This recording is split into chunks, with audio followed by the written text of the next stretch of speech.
판 95에서 중국의 김치 산업이 국제시장에서의 기준이 됐다며 김치 종주국인 한국의 굴욕이라고 보도했습니다. 중국의 시장관리 및 감독 전문 매체인 중국시장 감관보를 인용, 중국 주도로 김치 산업의 6개 식품 국제표준을 제정했다고 전했습니다. 이번 일로 중국의 김치 산업이 국제시장의 기준이 될 것이고 기술 표준이 세계적으로 인정받을 거라며 주장했습니다. ISO는 나라별로 다른 산업 통상 등 표준의 문제점을 해결하기 위해 국제적으로 통용되는 표준을 개발하고 보급하는 기구입니다. 현재 ISO에 가입된 나라는 총 165개국이며 중국이 상임이사국입니다. 정말 김치까지 중국에게 뺏기게 되는 건가요? 정말 막아야 됩니다. 해외 반응 살펴보겠습니다. 방탄소년단이 김치의 기원에 대한 짧은 홍보 영상을 만들어주면 좋겠습니다. 중국은 코로나를 제외하고 모든 것이 자기들 것이라고 말합니다. 사실은 코로나만 중국 것입니다. 김치가 중국 것. 이 시점에서 전 세계가 중국을 싫어합니다. 누구나 알고 있습니다. 김치가 중국 것이 아니고 코로나가 중국 것이란 걸 말이죠. 저는 예수님이 중국인이라고 주장하는 중국인을 정말 경험했습니다. 그리고 영어가 중국에서 유래했다고 주장도 했습니다. 중국은 믿으면 안 됩니다. 중국은 정말 모든 것에 악취를 남기고 싶어 합니다. 결국 그들은 블랙핑크, 한복, 독도와 함께 한국인이 중국에 속한다고 주장하기 시작할 것입니다.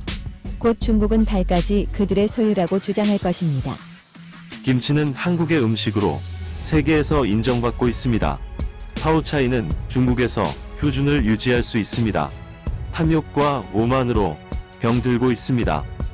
중국의 국제 표준은 미세먼지와 코로나19뿐이고 최근 중국이 한국의 전통의상 한복과 단오절 동요 등 자기들 거라고 억지 쓰고 우기는 형태를 보아서는 파우차이가 김치라고 우길 수 있으니 한국이 김치에 대해 국제적으로 한국 음식이라는 걸 알리고 각인시킬 필요가 있습니다.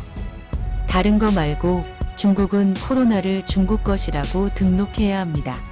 코로나만 중국산의 정품입니다. 중국인들의 말은 믿으면 바보죠. 기본부터가 거짓말이고 그에 대한 양심의 가책을 못 느끼니깐요. 김치도 중국 거, 한복도 중국 거, 손흥민도 중국인이라고 하면서 왜 코로나는 중국 거가 아닐까요? 모든 게 중국 거면 코로나도 중국 거입니다. 중국 국민들이 김장하는 걸 보았나요? 저는 중국에서 본 적이 없습니다. 하지만 한국에 살았을 때 한국인들은 해마다 전 국민이 김치를 만드는 걸 보았습니다. 이러다 한국 문화 음식 모두 중국이나 일본에 다 뺏기는 거 아닌가요? 정말 이웃나라가 왜 그러는지 이해가 되지 않습니다. 중국은 뭐 하나 해도 모질하게 하네요. 억지 쓰고 뗐으면 다 되는 줄 아는 것 같습니다. 준비한 내용 여기까지입니다. 중국은 김치가 아니라 파우차이 아닌가요? 그거랑 김치랑은 확연히 다른 걸로 알고 있는데 뺏으려고 하네요. 중국에게 김치까지 뺏길 순 없습니다. 지켜야 합니다. 우리나라는 늘 이웃국가에서 우리 것을 지키느라 바쁜 것 같습니다.